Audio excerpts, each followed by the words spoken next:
मैं as an advocate और as a student of law यही कहूँगा, इस तरह के जजों की और इस तरह की जुडिशरी की देश को जरूरत नहीं है।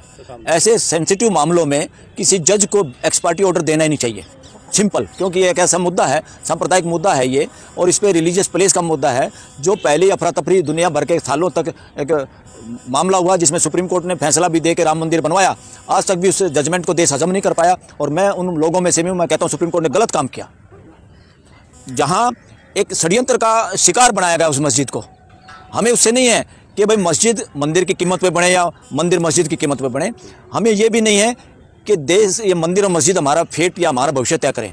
हमारा भविष्य संविधान और मानवता तय करेगी। मंदिर मस्जिदों का रोल देश के लोगों को मानवीयता से भरने का है, उनको लड़ाने का नहीं है, उनको फंसाने का नहीं, उनको कमज़ोर करने का नहीं है। जो मंदिर, जो मस्जिद, जो गुरुद्वारे, जो गिरजाघर मानवता को जोड़ने का काम नहीं करते, मैं उनकी सार्थकता भी नहीं समझता। और संभल में जिस प्रकार से घटना हुई है, उस घटना को लेकर आप क्या कहेंगे? संभल में जो भी घटना है वो दुर्भाग्यपूर्ण घटना थी, देश के लिए शर्म की घटना है। एक भी बच्चे का खून बहाना इस देश के अंदर बंदूकों से, और वो भी सरकारी बंदूकों से, वो तानाशाही, राजशाही और व्यक्तिवाद का परिचायक है, जो इस देश में उसके लिए कोई जगह नहीं। जब से देश आज़ाद हुआ और संविधान लागू हुआ, यहाँ तानाशाही, राजशाही और व्यक्तिवाद के लिए कोई जगह नहीं है। ये चीज़ें तानाशाही, राजशाही और व्यक्तिवाद में ही पॉसिबल हैं, जहाँ तुरंत ऑर्डर दे दो और लोगों को मरवा दो। अरे भाई, मुसलमान समाज को आप बदनाम करने की कोशिश क्यों करते हैं? उन्होंने पत्थर चला दिए। आप कभी किसान समाज को करते हो, उन्होंने ये कर दिया। कभी किसी को करते, आप बोलने का अधिकार किसी को दिया नहीं। धारा 163 आप लगा के रहते हो। आप लोग अंग्रेजों से भी बुरा सलूक कर रहे हो देश के साथ। मैं कहता हूँ आज भी ब्रिटिश शासन लागू है। ब्रिटिश शासन लोगों पे धारा 44 कानून उन्हीं का बनाया हुआ है, वही कानून आज चल रहा है, और उस कानून में अफसरशाही चलती है। जो एग्जीक्यूटिव मजिस्ट्रेट होता है वो सरकारी कर्मचारी अधिकारी होता है, और वो जो सीएम होता है, जो सरकार में जो रिस्पॉन्सिबिलिटी जिसकी होती है, वो लोग उसको मदारी के बंदर की तरह मिसयूज करते हैं और लोगों का राइट टू एक्सप्रेशन बंद करते हैं। जब आप लोगों को बोलने नहीं दोगे, देश में लोगों के बोलने का अधिकार का मतलब है डेमोक्रेसी में हिस्सेदारी, भागीदारी। और जिन लोगों को आप ये समझते आलोचना करते हैं सरकार की, वो आलोचना नहीं करते। जैसे किसान अपने खेत को नुलाई गढ़ाई करके खरपतवार से बचाता है, जितने आलोचक हैं वो देश के सच्चे हितैषी हैं, इसीलिए वो आलोचना कर पाते हैं और वो सलाह दे पाते हैं। डेमोक्रेसी में सबकी सलाह जरूरी है, मेजोरिटी डेमोक्रेसी नहीं है। सबकी हिस्सेदारी, सबकी भागीदारी, सबके साथ संवाद करना ही डेमोक्रेसी है। तो इसके पीछे कौन है सर? घटना के पीछे कौन लोग हो सकते हैं? अरे घटना के पीछे अब किसके कहोगे? बार बार ये पूछने की जरूरत नहीं। घटना के पीछे देश पूरा ये सोचता है कि जो भी हिंदू मुसलमान होता है उसके पीछे बीजेपी, आरएसएस है। और क्या इसमें कोई संदेह है क्या देश के अंदर? बाकी तो नहीं करता कोई। अगर और कोई करेगा तो ये लोग सरकार में बैठे हैं, दूसरे की रेल नहीं बना देंगे, उसको पकड़ नहीं लेंगे के। और जितनी जांच कमेटियां है, सीबीआई है, फलाना है, उनको तो तोता बोल चुकी सुप्रीम कोर्ट पहले ही। भरोसा है क्या किसी पे? पहली बात तो किसी भी जज को इस तरह करना ही नहीं चाहिए। एक्स पार्टी इस तरह के सेंसिटिव मामले में ऑर्डर करके तुरंत सर्वे के लिए चला जाए, फिर उनमें अकल नहीं। डीसी और एसपी में भी जो लैंड ऑर्डर के लिए जिम्मेदार लोग हैं, उनको पता नहीं कि मामला क्या है।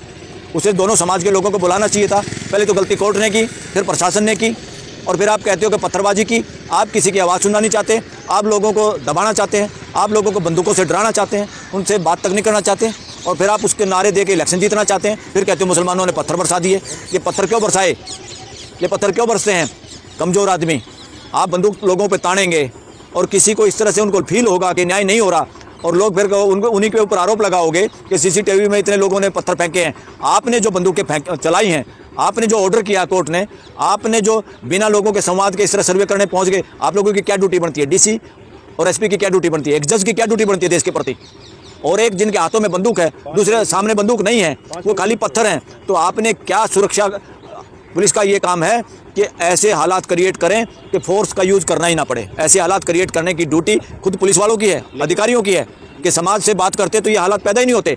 और दूसरा, जब देश में वर्शिप एक्ट बन चुका है, गड्ढे मुर्दे नहीं खोदने, और ये गड्ढे मुर्दे खोदने वाले कौन लोग हैं? ये देश को दोबारा बंटवाना चाहते हैं। ये वही षड्यंत्रकारी लोग हैं जो ना देश के थे ना समाज के हैं ये लोग, मगर देश बेवकूफ़ बन रहा है। इनके झांसे में आके डरा के बटोगे तो कटोगे, फलाना करोगे, ढिकड़ा करोगे। इसलिए मैं कह रहा हूँ, जो कट्टर हिंदुत्व के ठेकेदार हैं वो इस देश के हिंदुओं के पैरोकार नहीं हैं, वो वर्णवादी लोग हैं।